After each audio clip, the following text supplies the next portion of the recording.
we are at this point in time just past the midway point in 2025. And though we get teased on occasion, we have to come to the realization, in fact, most of us have, that the manual transmission is just about dead. Thankfully, today, in 2025 into 2026, just over a handful of automakers are still harboring this transmission so loved by automotive enthusiasts. I can name a few, but the principal ones I will say are Mazda, thank you MX-5, Porsche, thank you 718 and 911. And then we have two automakers, which we are, or I am, surrounded by at this moment, BMW and Acura. In this comparison test, yes, I understand this car costs almost twice as much as that. But what these two cars have in common are two of the greatest, most engaging, fun to operate manual transmissions available in the world today. Now the goal here is to find out which one would we purchase ourselves. This is obviously entirely subjective because one is a lot faster than the other. One is a lot more family oriented than the other. One is far more tail happy than the other. And well, this one is a lot happier in the city, say, compared to the M2. So what we're going to do, obviously, is take both of these cars on the road and just evaluate, focus on what arguably Acura / Honda and BMW still do among the best. Okay, so to be maybe a little bit more specific, and I kind of hinted at this, do you need, in order to get a good or the best, or in fact there's so few that they're all good, but a better manual driving experience, do you need to spend more money? Now, I did say that the M2 costs about twice as much as the Integra. It's not entirely true. So let's just clear that up right now. The 2025 BMW M2 starts at $78,300, whether you opt for a 6-speed manual transmission or an 8-speed automatic transmission. As you can see, this one has a few options, namely Java Green, which is a $5,000 option, the carbon fiber roof, and a few other things for a grand total of $92,250. Now in this corner, the 2025 Acura Integra Type S only is served up with a 6-speed manual transmission, and it starts at only $57,100. As spec'd, Apex Blue is a $900 option, and the lighter leatherette interior, and it retails for a grand total of $58,700. So okay, not quite twice as much, but still, usually I don't math, but I'm gonna say about $35,000 as spec'd. Do you get a more involving, a more rewarding, more satisfying manual driving experience in a BMW M2, which is obviously near the top of being la creme de la creme?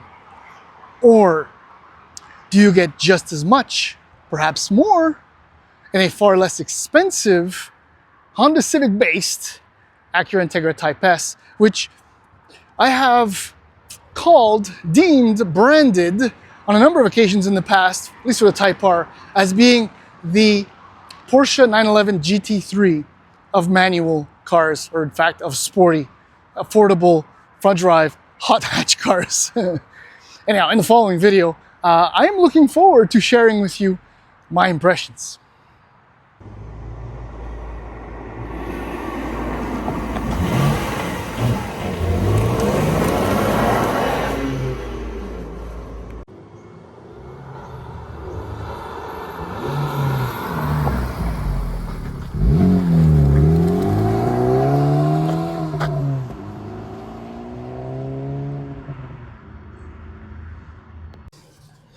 All right, first we start with the M2 because expensive.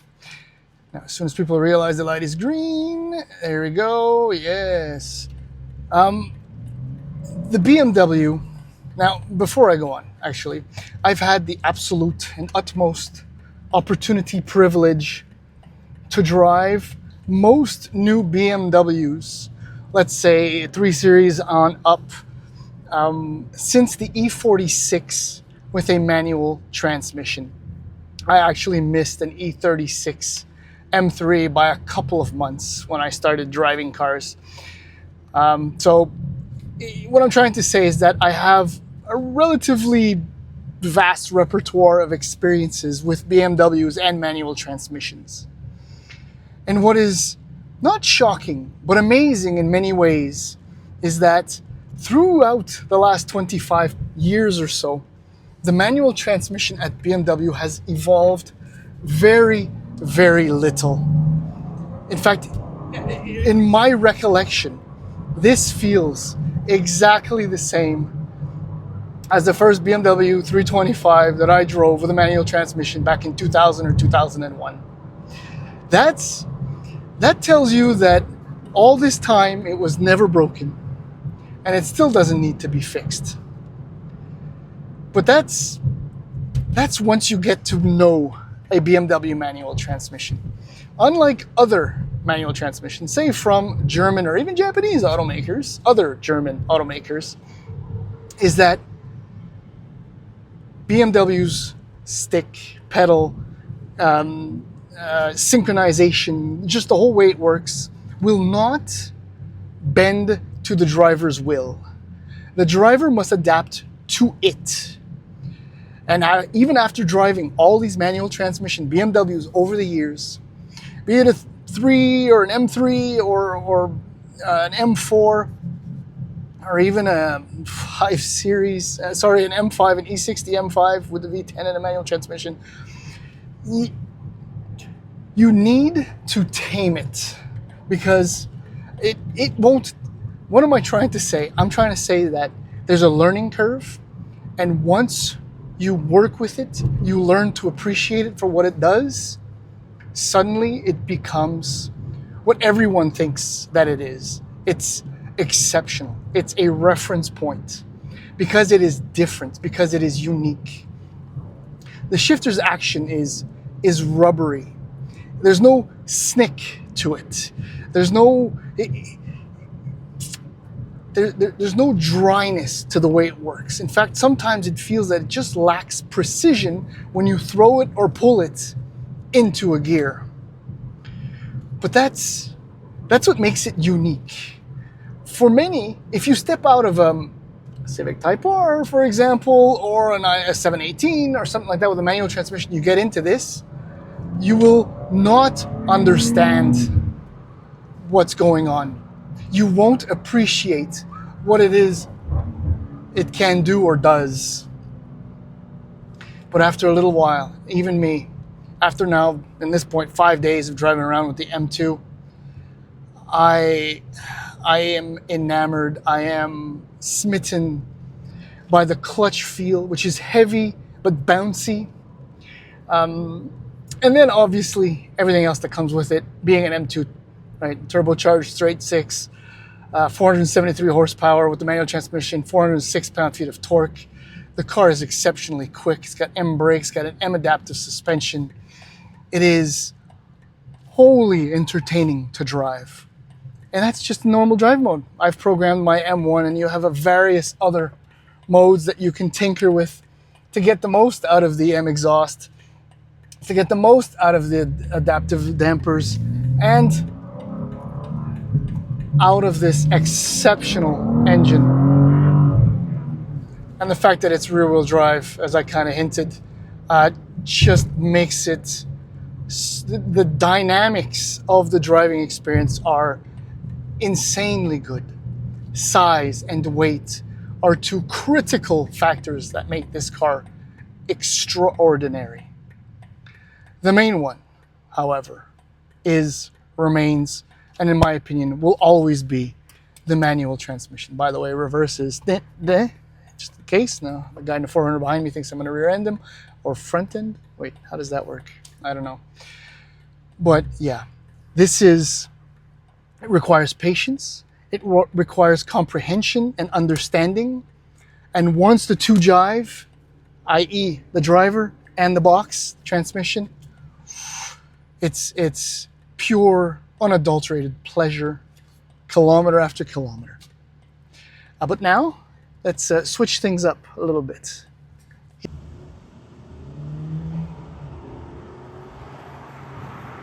Now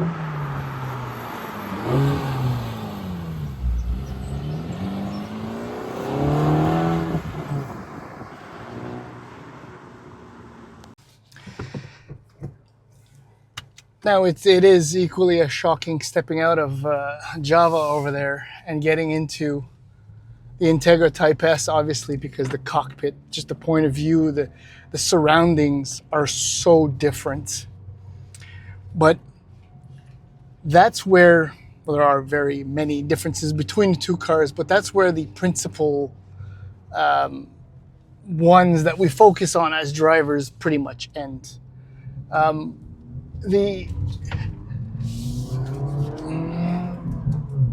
What instantly, and I do promise you, if you ever get the chance to step out of your, I don't know, 2011 Genesis Coupe 2-liter turbo manual and get to drive an FL5 Type R before it goes away, or one of these Integra Type S's, or even an FK8 Civic Type R, or even a Civic Si, I can almost promise you that instantly everything seems as though it was designed uniquely and specifically for you, the driver. The interaction between the tools of the trade that is driving and you, the driver, the pilot, the test pilot, whatever, is unmatched, save for, as I kind of mentioned before, getting into a 911 GT3 or a 718 GT4, which I've had the opportunity to drive both. It's difficult to comprehend. If you followed my video reviews on Motor Illustrated's channel over the years, you know that I fell hard, very hard, multiple times for the FK8 Civic Type R. In fact, I bought, as far as I understood, the last available new 2021 car in the country, in Canada. And I do miss it dearly, but, you know, life changes, whatever. There is something about the utter rewarding that it's as though they were able, Honda engineers, which are among the best in the world, were able to take the average human manual transmission driver, take all that data, funnel it into the most precise algorithm programming. I don't know. I know nothing about these things, and ensure that their manual transmissions fit 99.5% of all drivers. In fact, I've not met a manual transmission Honda that did not properly, impress me. And my first experience was a 1988 Civic hatchback. It was red. It had those really cool wheel covers. Anyway, I loved that car. And from then, there were Civic SIs with the 2.4, there were Honda Accords, and the glorious, glamorous, fantastic S2000s. And then, all of these Hondas, and all of them are incredible. This, unlike the BMW, has a snick to it, is dry, is very precise. I'm looking for a word and it's just not coming to me right now. But you can't miss. You just can't miss. Even the clutch pedal, even if you're a little bow-legged and you have a hard time, keeping your foot on it long enough, or finding the friction point, which is very high on the BMW, is a little bit lower on this, it won't punish you. It'll take the gear, it'll take the mild hiccup, and and it'll just keep going and going and going. So I'm getting carried away. I thought it was in second. But among the other things, and the clutch pedal action is very light, but still satisfyingly filled with resistance. I think maybe you can tell that these cars really get to me, but this one in particular absolutely does. It's not a rear-wheel drive thing versus front-wheel drive. It's not a Honda versus BMW. It's just the action, the interaction. And factor in the turbocharged 2-liter, 320 HP, 310 pound-feet of torque in this, which is a switch. The power is, this car feels 10 times faster than it actually is because everything is so responsive. A few drive modes, has an adaptive suspension. I have my individual set with the dampers and chill, comfort, relax, normal, whatever, and everything else essentially in sport. And this is the car that you can literally do everything with. In fact, I'll let you in on a little secret. I put my bicycle in the trunk of this car in order to get both cars together because I'm alone doing this comparison test. The bottom line, and you may have guessed it from the onset, is that there are no losers in this test. If you can buy a car that has a manual transmission in it, just buy it. More than likely, it'll appreciate, and it'll give you, every kilometer that you will drive with it will give you satisfaction. If you want the best of the best, I think this is it, short of a Porsche. The BMW, yes, is still up there as as some of the greatest once you get over that learning curve hump. I do love the GLI, it's very nice, but it's got a far more user-friendly manual transmission, gearbox, layout, synchronization, which could be better adapted to most. Same thing goes with the Elantra N, though it's somewhere between the GLI and this. But yeah, if you want a conclusion, I don't know if you noticed, but my kids' seats are in the M2, not in this. That's because they prefer it over the Integra Type S. If I had $100,000, I'd probably finance the difference to get a GT4 or a Spider, 718 of course. But realistically, this or an FL5 Civic Type R for everything it does and the way it does it. But again, no losers.